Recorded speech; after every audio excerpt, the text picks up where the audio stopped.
Chapter 23. Battle at the Armory. Seated a few miles away from the Armory, where the men of 138th Bravo Company were being held, Karnik couldn't help but find a little humor in the situation and start laughing from the back of the cattle trailer he and 70 men were now smashed into. Some of them were asleep standing, held up by the bodies of those around them. Karnik's laughter made men who knew him uneasy. This was due to the fact that they had never heard him laugh aloud. Where they were parked, there was no fear of others hearing, so Karnik decided to let the men in on what was so funny to him. "Who are we, men?" he called out. "United Constitutional Militia," the men called back as one. Once again, Karnik asked, "Who are we?" Then the men replied even louder than before, "United Constitutional Militia." "We are the militia, correct?" Karnik asked. The men replied with, "Hoo-ah, hoo-ah." Karnik felt it was time to let them in on the gag. "Yes, we are the militia. Now look at the sign to your left." Each of them looked out through the horizontal steel panels of the trailer and saw nothing. "Keep watching," Karnik said. Then it happened. The headlights from a passing car lit up a street sign. It read Militia Drive. As the men saw the sign, they all started to laugh. They were a militia attacking an army armory on Militia Drive. To many, it wouldn't be funny, but to a trailer full of men who'd had the crazy last 4 days they'd had, it was downright hysterical. Robert called out for silence just in time to hear the last of the message coming over the radio. White was all he heard, but he knew it was their time to move. Robert looked at Karnik standing by his side and waited for him to give the go-ahead for him to reply. "Who are we?" Karnik called out. "UCM. We strike like lightning, strike like lightning. Boom! Boom!" That was not the response Karnik was expecting, but it was even better. Karnik looked at Robert. "Send it," Karnik said with vigor. Then Karnik yelled through the slats of steel to Sierra, "Let's move it, darling." He knew that would eat at her. As the wheels began to roll, everything became very quiet in the trailer. Karnik and Robert stood with one hand on their weapons and the other on the door latch to the trailer. They knew that once they stopped, and the guard got a look at Sierra, they would only have a few seconds to make their move while he was distracted. The closer they came, the faster their pulse rate became. The moment was close. They could feel the truck coming to a stop. Sierra was very calm, as she sat in the cab of the truck just off the road and waited for the signal to move forward. She was ready to kick this thing off, and this was the point she hated the most, being so close to starting and not being able to. Sierra reached for her revolvers and checked them like she had many times before to ensure that they were loaded and ready. The two .357 Magnum revolvers made her feel as safe as she did with Robert by her side. "What the hell are they doing back there, having a pep rally?" she asked the person in the mirror, looking back at her. Then she heard it, Karnik's voice and "Darlin'." "I'll show him, darling," Sierra exclaimed, and then she turned the key and hit the gas, flying down the road to the first checkpoint for the armory. She could see the guard in his booth at the gate. Past him on down the drive, she could see many others out patrolling the area. She could see the guard in his booth at the gate. Past him on down the drive, she could see many others out patrolling the area. As Sierra moved her foot from the accelerator to the brake, her hand slowly dropped down to her revolver. Driving with her knees, she put on a big, toothy smile and began rolling down the window with her other hand. As the cab came into view, the guard was stunned by a sight he hadn't counted on seeing this early in the morning, or at any time of the day for that matter. Sucking in his middle-aged stomach and puffing out his chest, he then cleared his throat to speak with the beauty. As she drove through the last street lamp before the gate, her beauty captivated him even more. Within a second, she was there, stopping at his gate just inches away with the smile of a beauty queen whose finger was motioning him to come closer as she brought the truck to a complete stop. And he did step closer. Soon after, stars appeared in his vision, and everything blurred into darkness. Hiding in the truck bed lay 2 soldiers, ready to jump into action as soon as Sierra had the guard talking and distracted. As the truck came to a stop instead of talking, all they heard was a thunk, thunk, much more like the sound made when checking a watermelon in the grocery store than the sound of something big hitting the side of the truck. As the men slowly pushed themselves up over the side of the truck bed, all they could see was Sierra. Sierra was looking back at them with the barrel of a revolver in one hand and a mischievous look on her face. The 2 soldiers looked at each other, and then leaped out of the truck and grabbed the guard, throwing him into the bed of the truck. While they did so, Sierra stepped out, took a step closer to the guard building, and pushed the button for the gate. The whole thing only lasted about 20 seconds before they were once again moving. Karnik and Robert, who were all pumped up and ready to leap out and kick things off, were very confused when the truck began to move. Confusion didn't even begin to explain their feelings when they saw the guard post pass by the rear of the trailer. Sierra navigated smoothly up the driveway of the Armory, aiming for the upper parking area perched just above the building. As she guided her vehicle through the curving ascent, her arm dangled leisurely from the driver's window, her head tilted just enough to allow the cool, crisp morning air to dance through her hair. Despite her effort to maintain composure, it was a challenge to prevent her teeth from chattering in the chill, especially without the insulation of her flannel shirt and worn cap. Now she was adorned only in a thin, white spaghetti strap undershirt. With the Missouri River only a few hundred feet away, the air was permeated with an additional damp coldness, amplifying the chill that gently nipped at her skin. Sierra, with an air of nonchalant elegance, became an alluring spectacle for the guards as she passed by, her strategic display of vulnerability concealing a calculated motive.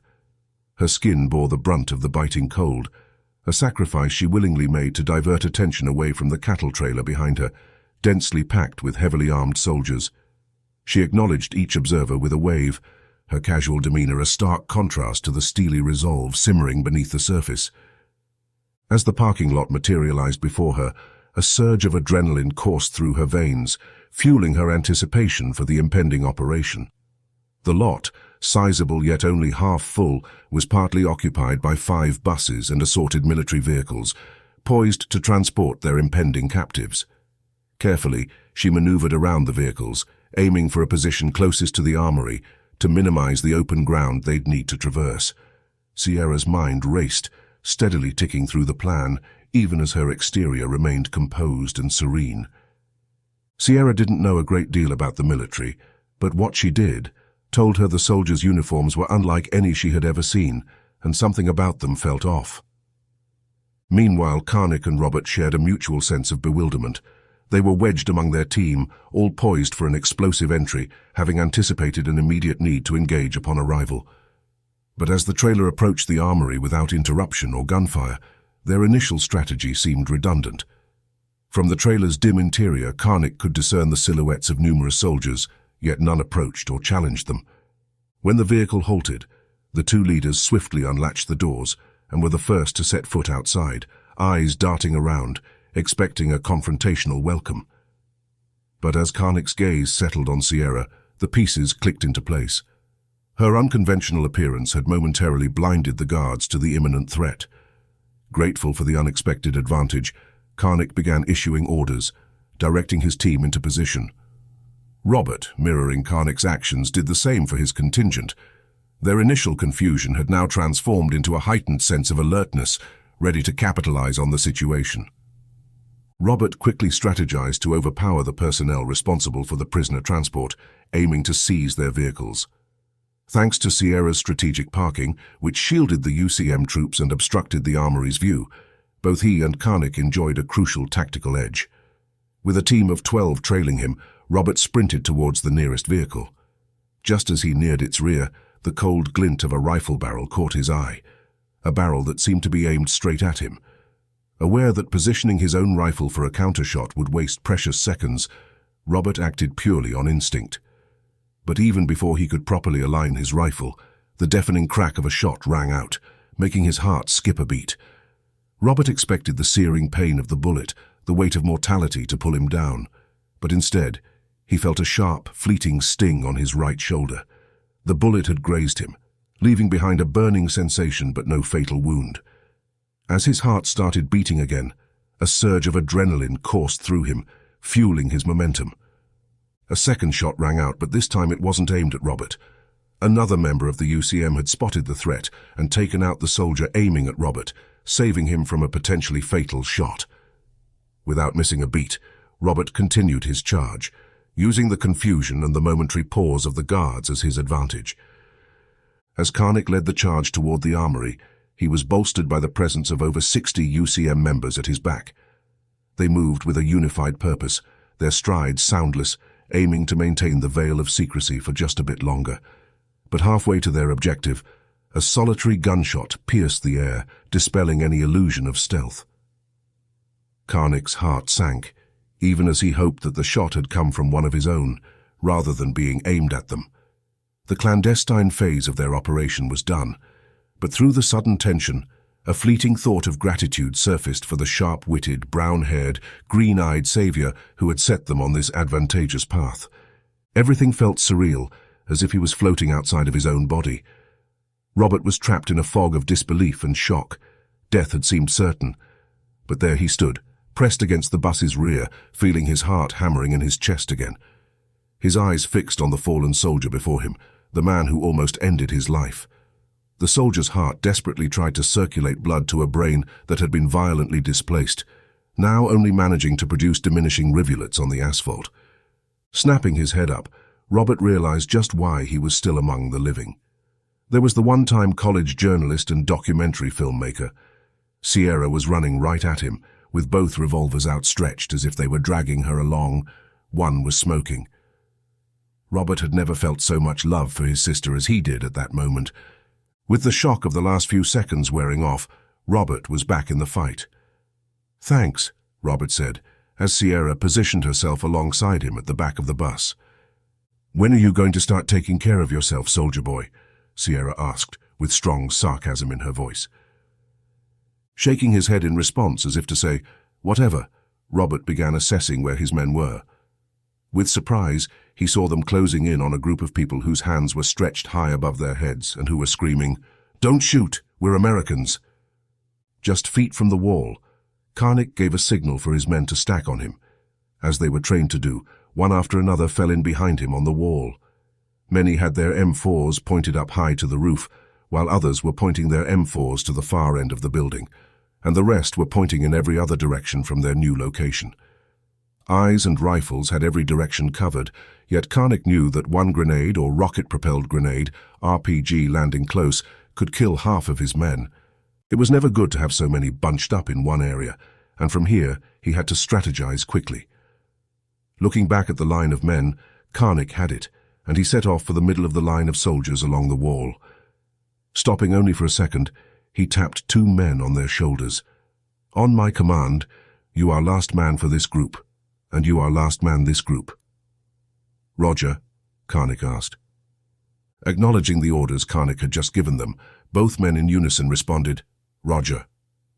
Without delay, Karnik turned and swiftly moved to the other end of the line, where Sergeant Lee, platoon sergeant of 1st Platoon, was positioned. "Lee," Karnik said with a strong, commanding voice. Without taking his eyes off his area of fire, Lee acknowledged, "Sergeant, you're going through the front entrance with half the men. Move on the tap." "Roger," Sergeant Lee once again replied. The last soldier in Sergeant Lee's formation kept a sharp gaze on Karnik, instantly recognizing the signal when Karnik subtly waved his left arm towards his team's direction. Without missing a beat, he held his rifle with one hand and tapped the shoulder of the soldier in front of him with the other. This tap created a domino effect that traveled swiftly down the line, eventually reaching Sergeant Lee. As soon as he felt the signaling touch on his shoulder, Lee sprang into action, darting around the building's corner and covering the 50-yard distance to the Armory's main entrance. His men, alert and weapons scanning for threats, trailed tightly behind him. Karnik had barely reached the forefront of his platoon when gunfire erupted from the direction where he had just dispatched the men. Whipping around, he caught a glimpse of the last two members of the group pivoting into action. Now it was up to him. The soldiers behind him, primed and alert, awaited his lead. Though he was confident they'd spring into action even without a cue, Karnik relayed a signal back to them anyway. Not only to guarantee coordinated movement, but also to provide Sergeant Lee a diversionary window, drawing the guards' attention towards him. Feeling the reciprocated signal, which confirmed everyone was on the same page and ready, Karnik sprung forward.